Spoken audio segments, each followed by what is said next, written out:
Because I'll be honest, y'all, like this is an advice to couples. You really gotta serve people where you were 3 to 5 years ago. Exactly. You're exactly right. One of our mentors, Laura Behney, says you are most powerfully positioned to serve the person you once were, right?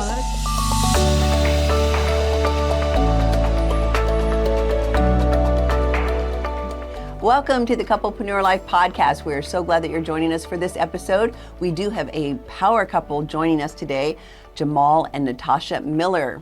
They are certainly a power couple, a very powerful couplepreneur. They've created multiple businesses together and have multiple ministries. They're just simply just a very powerful couplepreneur. So let's bring them on board here.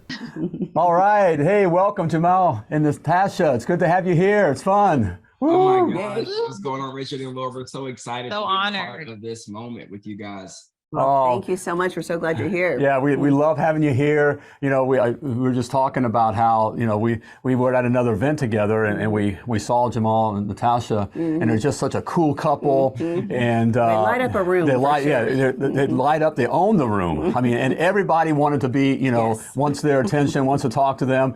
And of course we wanted to meet you and we've had, met you, but we didn't really push them because we didn't want to be like stalking. You know, I felt like I'd be stalking them and make them feel uncomfortable. But we're so proud and so happy to have you on the podcast here and get to spend some time with you. So thank you. Yes, thank you Absolutely. guys. Thank you guys. Yeah. I'm so excited about y'all's mission and what y'all do. And just for everybody that's a part of this, like this is so special because it's so needed. So thank y'all for being committed to serving couples the way you do. Thank you for that. Well, I love how you guys start out in your mission and want to get into that and all. But when you guys started, I love your story of how you guys prayed for your future spouse and how you found. Would you please share that story? Yeah, I'd love to hear that. Absolutely. You know, I'll kick off being the man. You know what I'm saying? It was definitely, I was a single youth pastor. And at that time in my life, I thought I had done everything that I knew to do to get God to bless me with a wife, right? It was like, okay, God, like I said no to all the bad women. I've gone to Bible college. I got a Bible degree. I'm a youth pastor. I've, made all these sacrifices. And I remember the Lord saying to me, Jamal, you're so focused on getting married. You have no idea what it takes to stay married. And I was like I said, I came from a broken home where I didn't see marriage displayed healthily. So here I am praying for marriage, but I wasn't truly ready myself. And so I said, God, well, prepare me. And while I'm preparing, you're preparing me, I'm going to pray for her. And I'm going to pray that the same thing you're doing in me, you're doing in her. That you are preparing her for our moment of meeting so that when we meet ready for marriage. And so I began to pray for my wife and not just pray, God, give me a wife, send me a wife. No, God, whoever she is, wherever she is, I pray that she's falling in love with you. I pray that she's discovering her purpose. I pray that she's pressing into healthy friendships. I pray that she's remaining pure. So these were very specific prayers that I began to pray over her. And it really was something that was transformational for my process. And so our story is pretty crazy of how God brought us together too. We want to hear it. We want to hear it. Yeah, it's really interesting because while he was doing that, I was single in California and I really just had, a heart and a passion to see God move in every area of my life, right? So I grew up in church. I knew that marriage was possible. I knew that I would one day get married, but I really didn't have healthy examples around me of what a healthy marriage would look like. I had friends who were getting married earlier. And, some of them were in unhealthy relationships. And I remember looking at that, feeling really dismayed and feeling even just afraid of what a healthy marriage could actually look like. And I grew up, during the time of the purity culture movement to where everybody was teaching, no dating and, write your list and all those different things. And I remember having a list of all of the qualities I wanted, right? I was like, he needs to be this tall. He needs to look like this. He needs to have this and that. But then I remember having to throw away that list. And I began to understand the power of praying for my future spouse, not just with what I physically wanted or what I thought I needed, but to really begin to pray scriptures over my husband of what I really wanted his character to look like. And once I began to shift my mind from what I wanted and into what God into what God ultimately wanted for me and what I needed in order to become the woman God had called me to be, everything's just, shifted for me.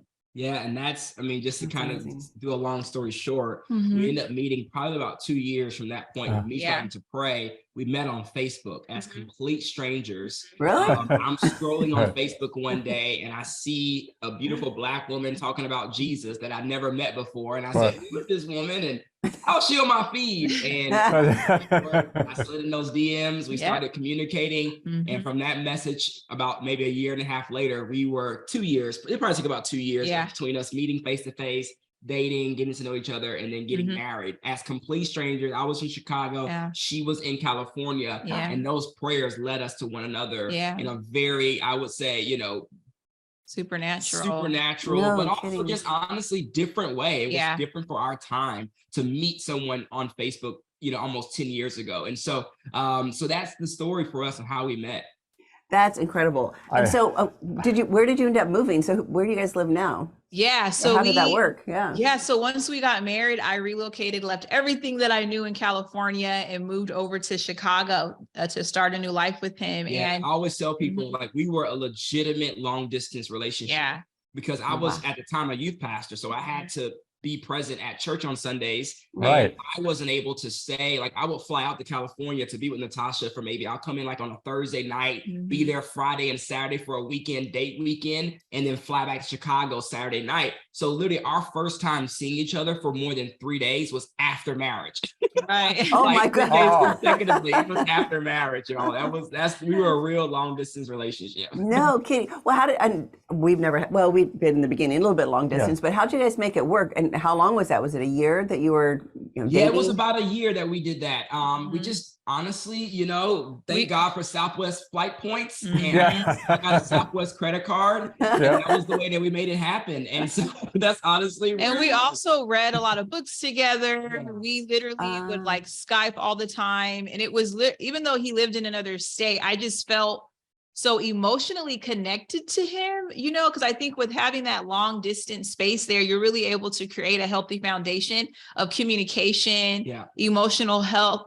So when we finally did get married, it was just kind of icing on the top, like a cherry on the top, because we were now able to, engage in all the other activities, but that trust and foundation was already there. So yeah, it was really great. That's amazing. Yeah, you were friends. Yes. You were strong friends. Built a foundation. Right, and yes, and that is so powerful. In fact, that just, I shared, we had. Now I know why we were such under attack here. For the last 2 hours, getting ready for this podcast and for the day here, our equipment just went crazy. Stuff never happened, whatever. And now I know why, because Satan doesn't want this kind of story out there of this kind of reality, of the power. Here we have two beautiful people, and we've seen them in action. They are strong. Both are strong individuals. Jamal, he's a man's man. Natasha, you're a Proverbs 31 woman. You could just tell with that.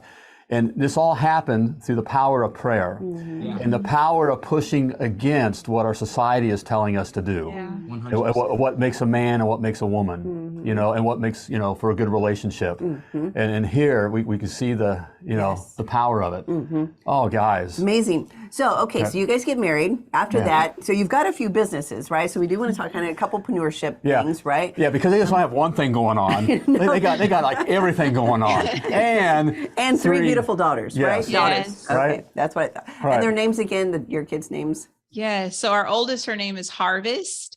Our middle is Melody, and our youngest, her name is Justice. Those are such great names. That's what I wanted to say. They're such fun names. Okay, so which business would you like to talk about? Maybe the first one that you started and what you just started the business and all the things. It rolls right after the story, into the story, because once we got married or got engaged, what ended up happening, this can really help a lot of couples out here that are trying to figure out what businesses can we do together? What are some things that we can build together, right? And so at the time, me and Natasha in no way saw ourselves as entrepreneurs. In no way did we feel this call to business or to do business. We were very much leaning heavily into ministry. And in the time I was a youth pastor. And so, but once we got engaged, people began to ask friends and family, hey, how did y'all meet? How did this happen? And I said, babe, we can't go on tour with this story. So let's just film it, and let's put it on YouTube and send everybody that's asking us how it happened the link. In no way did we expect that video to do what it did. It literally went viral for our sense. I mean, we're talking like a 50,000 plus views in a matter of weeks. Oh my. Wow. And we called the Facebook love story. And that's when we said, oh, wow, like people are really encouraged by our story. Hey, like, what do we should do something with this. So really our first week of marriage, y'all, like first week of marriage, we see a comment on the YouTube channel saying, hey, is this real? Did you guys, did this really happen? And so then we're like, we should create something. So literally we're in the grocery store. And we get the idea to create a blog for married couples. Called Married and Young, helping couples through relationships God's way. You still have that blog? You still have that blog? No, we pivoted from that blog since that moment. And so, but that was the first thing that we did together in regards to our, I would say, beginning journey of creating an online business and of turning what we felt like we had in our hands that we knew how to do well, which was to be an inspiration to other couples. And our first monetizing opportunity is where we created an online conference for couples called Sex Without Sheets, because we were struggling being newly married. Hey, what's okay? What's not okay? What should we do? What should we not do? How much of this? How much of that? So I'm like, hey, if we have these questions, how many more other young couples have these questions? So we put together an online event of all couples who were probably married for 10 plus years and saying, hey, we're going to bring them here to tell us how to have good sex.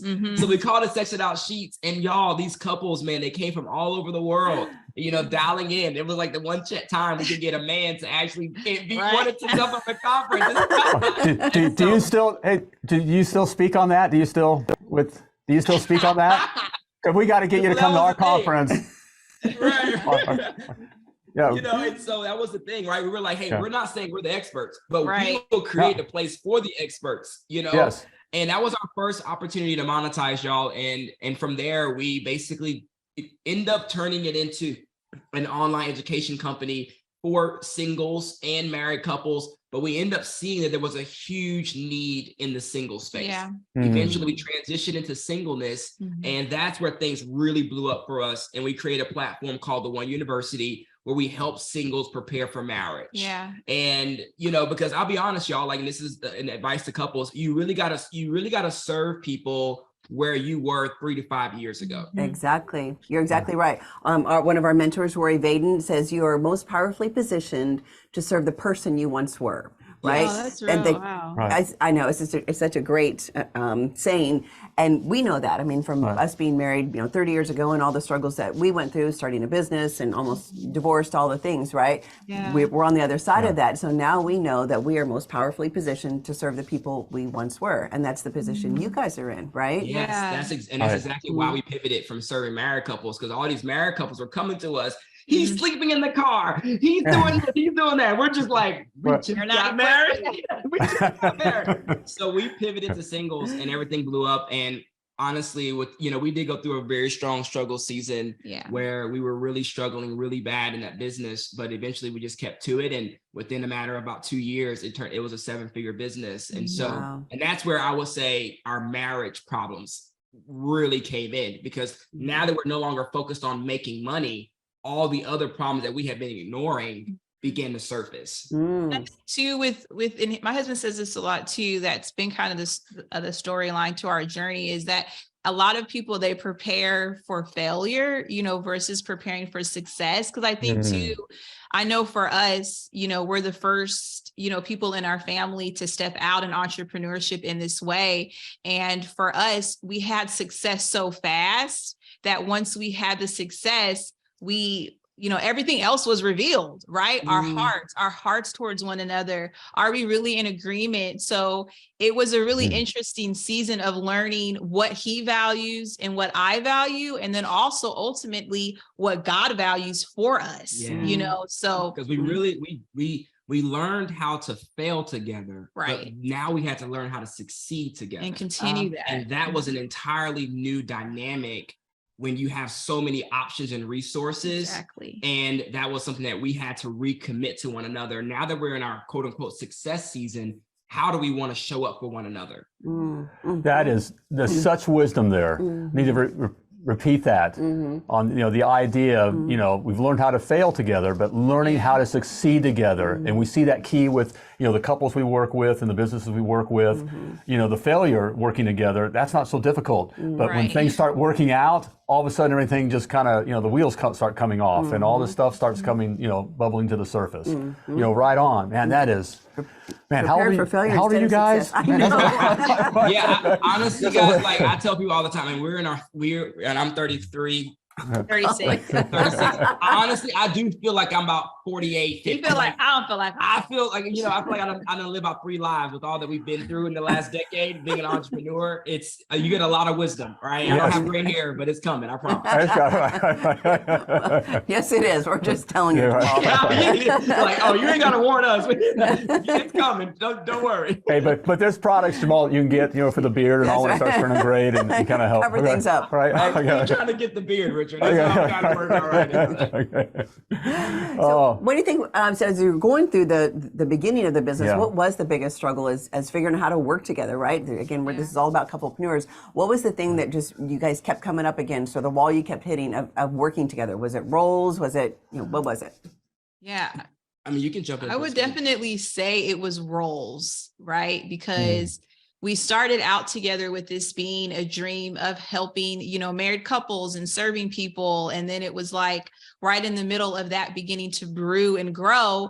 I ended up getting pregnant, right? I wanted a baby, I wanted a family. And then we started that journey. And then right after having my first, I got pregnant with my second in just a few months. So right in the middle of me having, having my children is when the business really began to grow, and my level of even commitment to it and my perspective regarding the company was not very healthy, because I felt like it was taking away from me and my time with my kids and my husband and all those different things. So I would definitely say that my value system, for the company did begin to decrease, because one, I didn't really understand it, because, I was newly married. Like we were like 2 years into our marriage.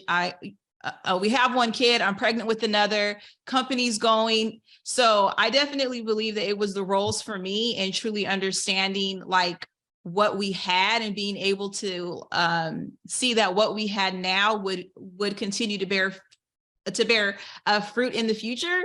So we definitely, and he can probably admit to this too, is being able to honor each other's commitment to it, because I feel like the company has shifted and changed. And as the company has shifted and changed, we've also changed. So it's learning of like, okay, you had this role in this season, now you have this role in this season, and kind of being okay with the different changes as they come. Yeah, for sure. I definitely, I would just echo her in a really strong sense of when you are two entities, right? You have your business entity and you have your marriage entity. And these are two organizations that are living and breathing, that both need time, energy, focus, communication, so forth, right? So then the dynamic of both entities evolving in regards to like our business is changing and evolving, our marriage is changing and evolving, and we as individuals are changing and evolving, and being able to manage the tension between those different dynamics was extremely challenging. And you have to stay in front of it all. Like you can't allow the business to outgrow you, your marriage to outgrow you, or your spouse to outgrow you. You've got to stay in front. So that I would say it's the personal development in the midst of all of that that is the most critical piece. As you're growing these organizations, you yourself have to stay in a place of being invested into, so you don't feel like you're getting run over or bulldozed by the things that you're building and creating, to where you feel like you're behind the thing that you started. And so that was probably the thing I would say that was most challenging. And it was not, and not only was it me growing as an individual, but it was ensuring that my wife was staying in tune with who I'm becoming in that process. And so that would kind of way I would say the most challenging part was the evolution and the change that we were experiencing. So what were some of the things that you did from a personal development standpoint, right? You guys are young, and there's all kinds of gurus out there online and all over the place, right? What are some things that you guys did that led to your better personal development? I mean, for us, number one is staying committed to, I mean, we have a strong belief system in the power of community, and not only community in the sense of just friends, but spiritual community. People that are being charged with the accountability and the responsibility to help you become the best person you're called to be spiritually. So that having that place was important. Not most people will draw that from their church, not saying you have to get it from church, but I will say for us, it was our draw for spiritual community was from our local church and having leadership. So I'm big on, you know, the up, middle, down principle, where you have people you look up to. These are people that you say, hey, my 2 to 3 leaders, people that I'm giving access into my life to help me, guide me. These are coaches, these are mentors, other, you know, people that you respect. And then you got your middle, people that you're pouring into that continue to give you a sense of not perspective, but people that you're not pouring into, people that are walking with you, friends, people that are on your level, that can relate with you, that can connect with you. And then most importantly, the one thing that people miss, something I've been pressing more into to keep me at a place of personal growth, is having people that you're discipling, that you're mentoring, that you're raising up. Because what that does is it validates that you're not staying the same, and it gives you the confidence to continue to move forward and not see everything that you're doing as just, you know, a mess up. But you're like, wow, like God is using what I'm experiencing to help other people. I should just keep going. And I just told my wife this because I sat down with some guys on Sunday who were all in their 20s. They're dating. They're, you know, they're just in that season where, you know, and I started sharing some marital wisdom with them. And I mean, I just told my wife, I'm like, wow, like it just felt so good to pour into these guys and it not be for money or for coaching or for a program. I'm just doing it to help them just grow. And so that was something that I would say up, middle, down. Who are you looking up to? Who are your friends? And who are you pouring in?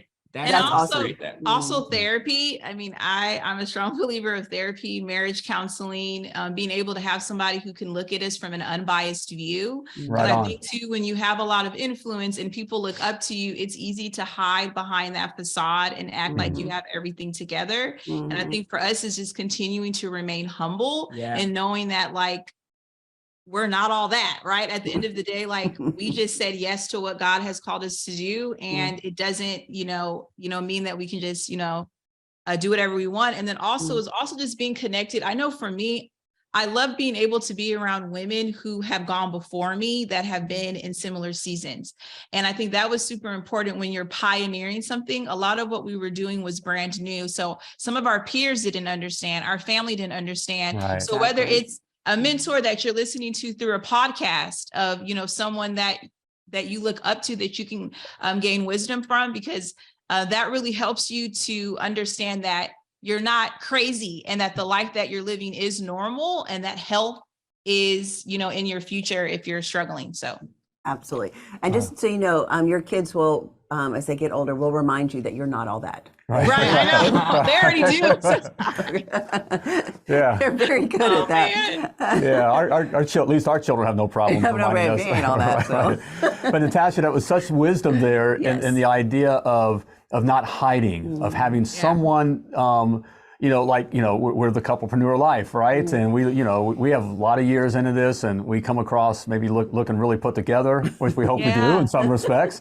And we do have, and we're really close. We're always holding hands, we're that kind of stuff. But we do have those times, and we have those like right before this podcast. Like right before this podcast, and everything wasn't working out. We had some pretty intense, passionate conversations about but we too we have another couple or two that we can say that we can speak, and let them know what we're facing up against, who will also was watching from outside saying, be careful here, or, what were you thinking there? That kind of a thing. So that is so important. Yes. And Jamal, what I love too is that you're giving back to young 20-year-olds, what you're giving them is a total different view of what marriage is, right? Of what most kids these days, 20-year-olds, think about with marriage, right? Yeah. And most of the time it's all about the wedding, right? The big wedding and all the things, right? Well, the wedding's over pretty fast, and then there's actual marriage. And I would say that, most of us probably did not have marriage modeled for us very well. Right. So what you're doing with these 20-year-old young men is giving them hope, right? And just a different view of what married life can really be about. Marriage is fun and adventurous and sexy and secure, you know? Yes. I love that. And coming from you guys, you know, it's all right. Yeah. You know, I hope you need to check out their site and get to know Jamal and Natasha. I mean, they are cool and they're fun and they are, if I may say, sexy. Jamal, you're a sexy guy, man. And I like you know, and it's fun, and you know, and that's how marriage is and can be, you know, against what society is saying that it is. Yes. As couplepreneurs, here's the question we get all the time. How do you guys leave work at work? Yes. Right? How do you leave work at work? So we've said what our viewpoint is on that, but how do you leave work at work? And if you do, how do you do it?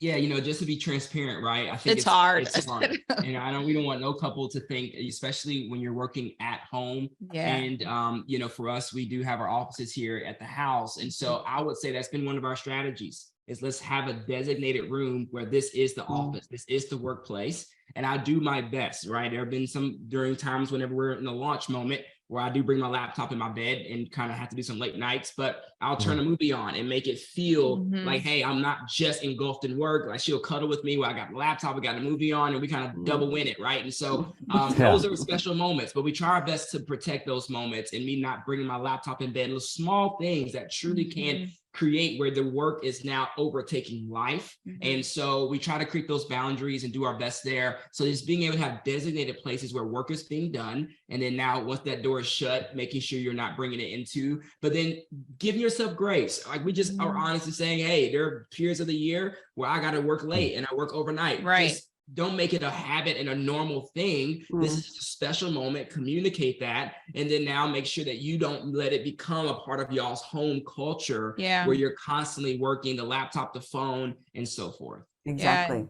And we love our vacations, intentional dates. Like I found that we have to leave the house too. Like I think too with children, work, we need to physically get out. Yes. So that we can focus in on one another. The kids are crying. So I think for us is just making, you know, our time together super intentional.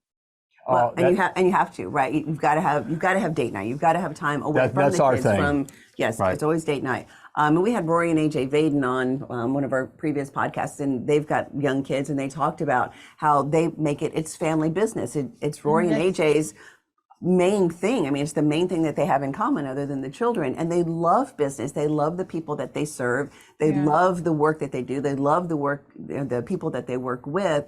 And it's not at 5 o'clock and everything has to stop and we no longer talk business, right? It's a part of as couplepreneurs, it is a part of your DNA, right? Yeah. And so they bring their young boys in, and they know that this is a family business, and we have business discussions. So I think that was. But I love, Jamal, you know what you said too. That you kind of threw in there, but we communicate it.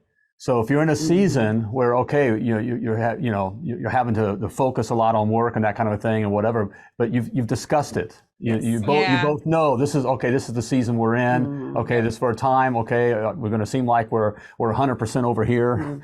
You know, but that communication is key. Rhythm. Yes, finding your rhythm and owning your rhythm. This is the rhythm that works for us. Are we in agreement? I say the same thing. No other couple can tell you exactly how to have sex. No, you've got to figure out what works for you and your spouse, what you guys both enjoy, and y'all find y'all's sex rhythm in regards to that piece. You can be inspired by other couples, but you can't compare your sex life to any other couples because your desires are different. So when you get into work, it's the same thing. You may have two people that absolutely like you said, that couple, they connect through work. Well, then that's going to be their rhythm, right? And it's owning your rhythm of what makes your marriage successful and happy and thriving. And I think that's the part where a lot of couples can be set free to figure out what works best for us. That's beautiful. Yes, because every couple is different, right? And you do have but it takes communication. It takes not women. Okay, women, listen to me. Your husband cannot read your mind. He just he can't do it. You have to communicate those things. You've got to open up to say, here's some things I like, here's some things I don't like, I'm willing to try this, or whatever it might be. The husband cannot read, right? Right. I mean, I'm pretty sure after 30 years. I've been trying. I've been trying. I haven't got it right yet. Why? It would make it, like God, it would make this thing so much easier. And it isn't. I don't know what it is about us women that think that we can just hold everything in. When you say, how's everything? Oh, everything's fine. Well, you know that's a lie, right? I'm fine. Why can't he read my mind? Or why does he know how I'm feeling? Guys just don't. God did not create them that way for whatever reason. So we have to be verbal about it. We have to communicate with our husbands. So it's key. yes. Other question I was going to ask, what does dating look like now that you're married? Is it a scheduled weekly date night? You've got little kids, so how does that fit into your lives right now? We're going to speak right to the parents that are just where we are right now. We got 7, 6, and 1. So being a, young family with new dynamics with baby, it is very challenging. We don't see ourselves because the kids, they do have a hard time with us leaving. And so right now, our journey is we kind of do it. I would say right now, we're on like every 2 weeks, probably once a month, but we're doing our best to try to do more just at home time together. We do a lot more movies. We do a lot more watching TVs, talking TV shows and things like that. Because it's a lot easier when the kids are asleep, 8:39, that's daddy and mommy time. So honestly, for us, it's telling all the parents, make sure you have your kids on a schedule. Yes. I think that's more important not more important, just as important as a dating schedule. Because we know 8 o'clock, our kids are scheduled, they are So we have that, in bed at 8 o'clock. And now we know 8 o'clock post, it's mommy and daddy time. And a lot of couples, they try to focus so much on date night, get your kids on the schedule, and you can have every night to be able to, redeem your marriage. And so, but that's one of our, I would say, secrets. We haven't tapped in yet with out every week. That hasn't been our thing. We just moved to a brand new city, so we're still trying to find sitters and things like that. But we definitely have our kids on a schedule to where we can turn our home into a date night spot for sure. Guys, it's so good. No, go ahead, Natasha. No, and we also, I think too, for us, we like to connect through conversation. And for us, it's like if the kids are asleep, sometimes he'll feel like cooking something that the kids can't eat, and I'm all happy. We're just, drinking our wine and just having a good time with one another. And I think too, just being able to hear him speak and for me to be able to express myself in a quiet environment to where we can process things that we usually can't process because our kids are everywhere. So it's even just beginning to look at the simple things, the simple changes that you can make to help breathe life into your marriage. Because, everybody has a different reality, and with raising young kids, it can be a bit difficult sometimes. So absolutely. Yeah. With young kids, that is tough. Natasha, that is gold. Or Jamal, I can't remember who said it, but having your kids on a schedule, right? Yes, ma'am. Golly, guys. That's the mic drop moment. That's a mic drop moment. And I am huge on that. I actually raised my kids based off the book, Growing Kids God's Way. I don't know if you've heard of that. It's pretty old, but it is exactly that. It was written on stone. I think it was written on stone. That's all. A stone tablet, but it talks about having your kids on a schedule, even from the moment they come home from the hospital, that you're working towards getting your children on a schedule because they're happier being on a structured schedule. That's true. To have your kids, in bed with you till 11:30 till they pass out, and then you're gingerly taking them to bed and hoping they fall asleep. That is no life. That is no life, right? No. And you think you're doing a service to your children when really you're not. They need that structure. And they also need mom and dad to be healthy. We say all the time, the best gift you can give your children is for a mom and dad who love each other, have a solid, secure marriage, and and they see dad chasing mom around the kitchen and flirting and doing all the things, right? So, but a schedule. I love that. And that is key. Yeah. I hear your heart, Jamal. I get a strong sense that you're still pursuing your queen, that you're still that you're going after it. I get, and I love hearing that, because that's what it's all about, and that's with the men. I'm sure you speak on this because you're doing it, but having the focus be on my queen, not what's going on in the world and all this other. And it's fun, watching all this other kind of stuff, but the focus being on my queen, and you know. So, okay, we're going to move over to the member section, right? But I do want to ask if people want to follow you or are interested in the One University, right? That's what it's called, the One University? Yes, Yeah, sir. yeah, that's what it's called. Yeah, or however that you want people to follow you or learn more about you guys. What's the best way? So love to have, you know, for those of you that, I mean, this is a couplepreneur, you know, podcast and show. So we do have a brand new platform that is very new to our portfolio of businesses, and it's called Sunday Plus. And that's a place where you can grow personally in every area of your life. We kind of have a hashtag movement of helping believers be rich in every area, rich Christians. And so you can check out Sunday Plus there, sundayplus.co/join. And then if you want to follow us personally, we both have Instagram at Jamal Miller, at Natasha and Miller. Love to have you guys follow us on those different platforms to keep up with us. I share a lot about our family life and what's happening with us as we grow our businesses and so forth. Yeah, that's how they can keep up with us. Awesome. Love that. Well, please, guys, go ahead and follow them. Yes, they're a young couple, but they're obviously committed. And I love that you said you guys don't have everything figured out, right? And so just walking through But I think they got a lot of it figured out. There's a lot of wisdom here, you know, for such a young couple. And love it. So definitely you need to check these folks out and check out their programs, get involved. Love your work, guys. Yes. And just Thank love you your so much. love your hearts. You're an inspiration. We'll be following. So We might learn a thing or two at this old age. I'm sure we will. Yes. Well, guys, thanks so much for being on the podcast. We really do appreciate it. Yeah, our pleasure.